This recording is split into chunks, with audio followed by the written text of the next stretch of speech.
Good morning, Tan Ajahn. Good morning. Good morning, brothers and sisters in the Dhamma. Let us pay respect to Tan Ajahn by bowing 3 times. First bow. Second bow. Third bow.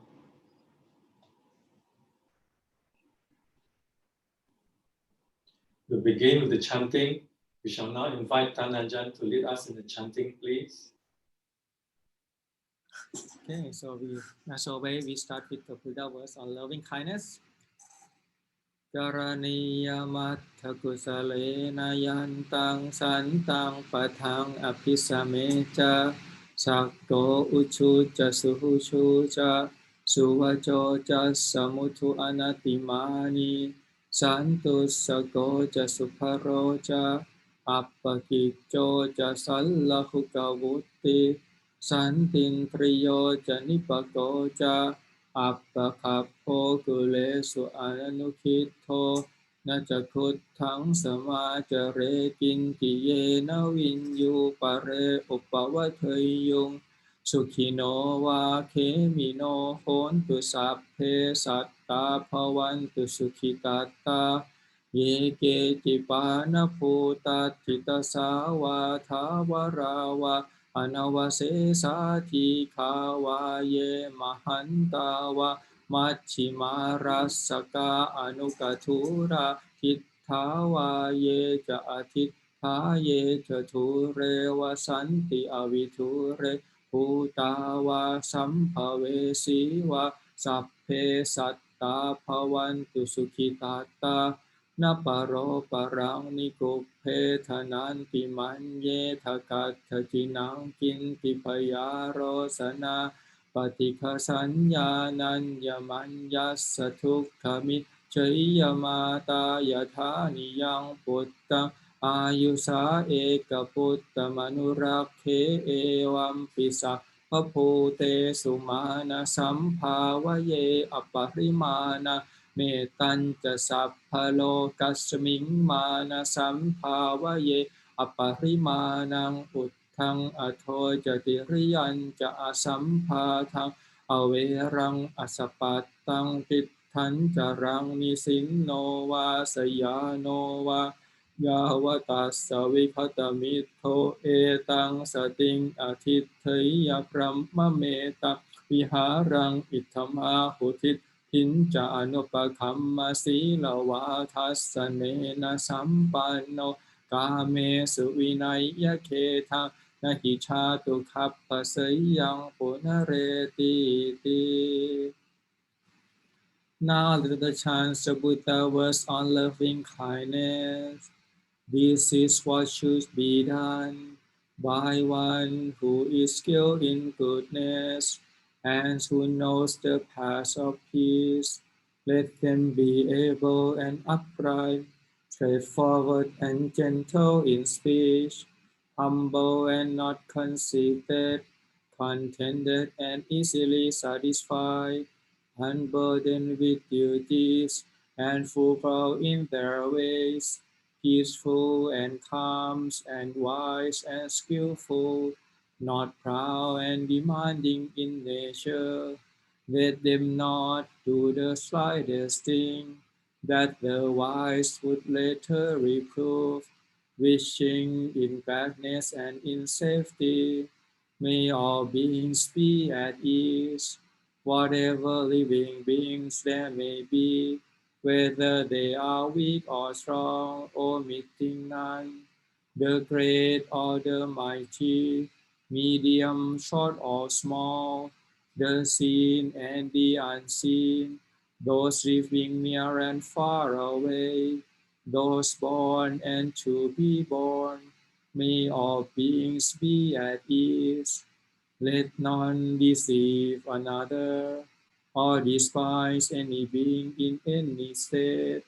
Let none through anger or ill will wish harms upon another, even as a mother protects with her life her child, her only child.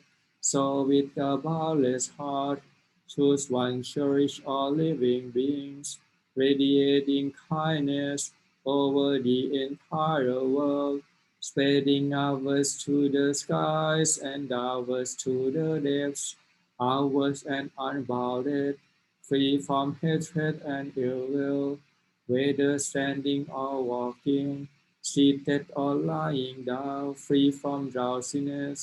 One should sustain this recollection.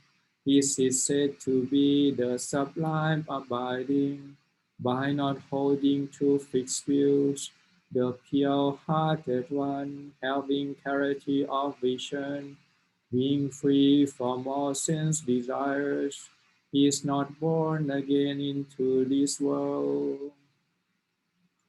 หันธรรมยังอุทิศนาทิธานาคาทายโยพนามาเสอิมินาปุญญกรรมเมนะอุปัชฌายาคุณุตตราอาจาริโยปการาจะมาตาปิตาจะยาตตาสุริโยจันทิมาราชาคุณวันตานราปิจาพรหมมาราจะอินทาจะโลกปาลาจะเทวตายะโมมิตามนุสาจะมัชฌัตตาเวริกาปิจาสัพเพสัตตาสุขีโหนตุปุญญานิปัปปตานิเมสุขันจติวิทังเทนตุขิปปังปะเปทโวมะตังอิมินาปุญญกรรมเมนะอิมินาอุทิเสนะจาขิปปาหังสุลเพเจวตันหุปาทานเชทนังเยสันตาเนหินาดัมมายาวะนิพพานโต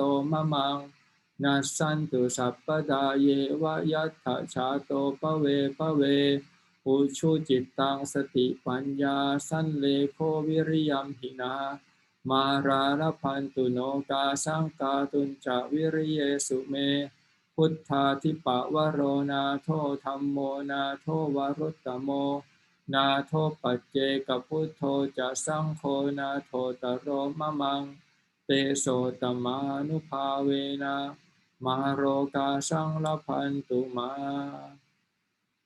Now let us chant the verses of sharing and aspiration.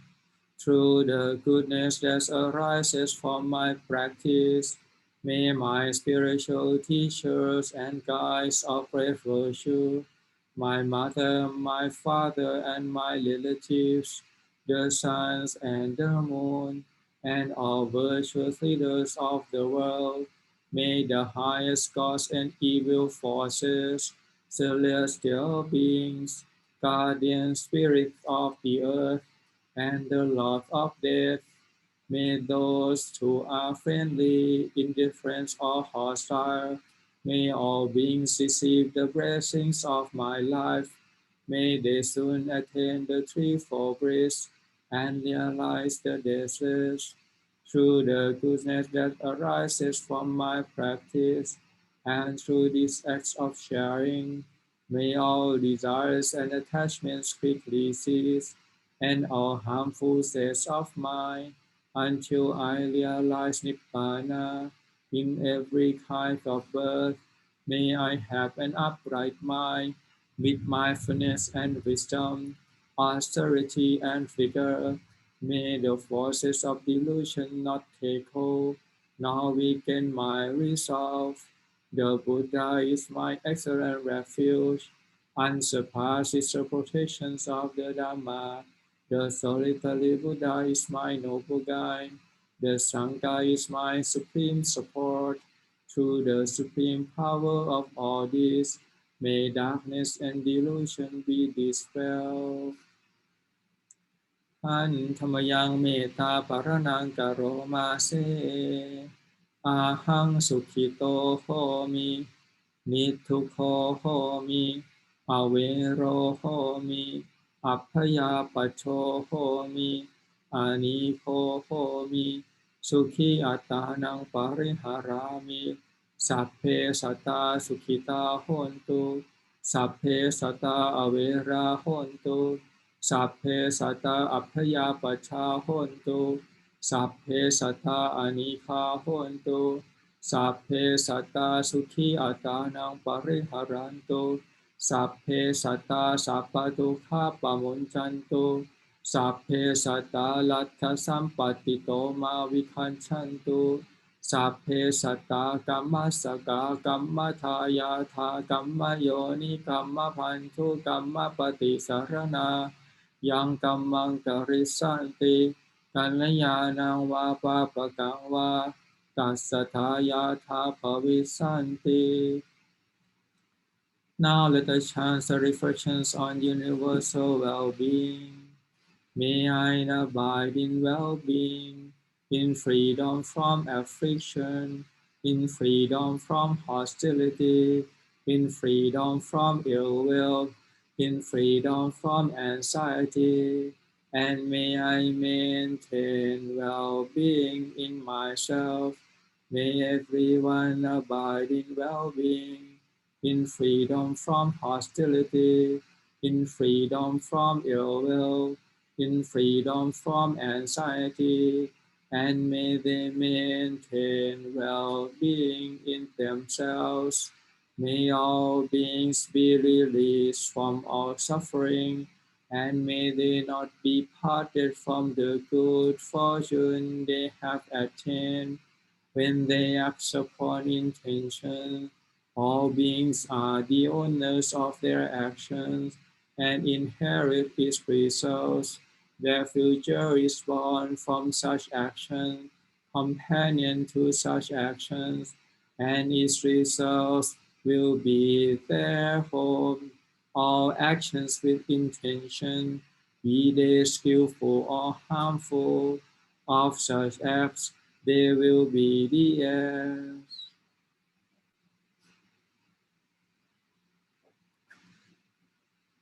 Okay, so now we do the Mangala Sutta for the highest blessing for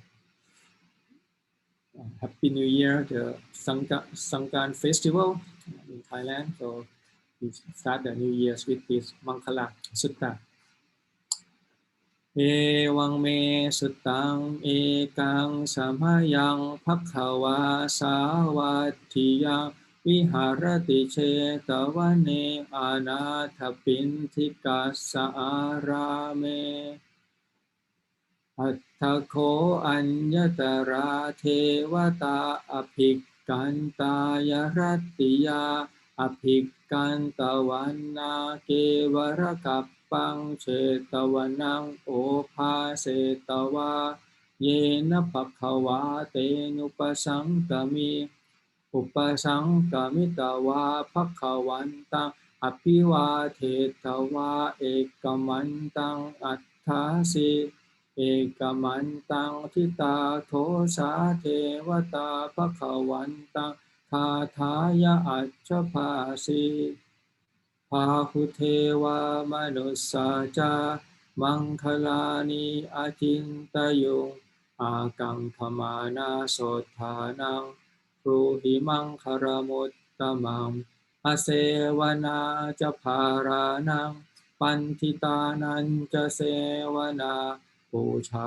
จะปูชนียานังเอตัมมังคารมุตตมังปฏิรูปเทสวาโสจาปุพเพจักจตปุญญาตาอัตตสัมมาปณิทิจาเอตัมมังคารมุตตมังพาหุสัจจันจะสิทปัญจาวินโยจะสุสิกขิโตสุภาสิตาจยาวาจาเอตัมมังคารมุตตมังมาตาปิตุอุปัฏฐานังพุทธทารัสสังฆโหอนาคุลาจะกัมมันตาเอตัมมังคารมุตตมังทานันจะธรรมจริยาจายาตกานันจะสังฆโหอนาวัชฌานิกัมมานิเอตัมมังคารมุตตมังอารติวิรติปาปา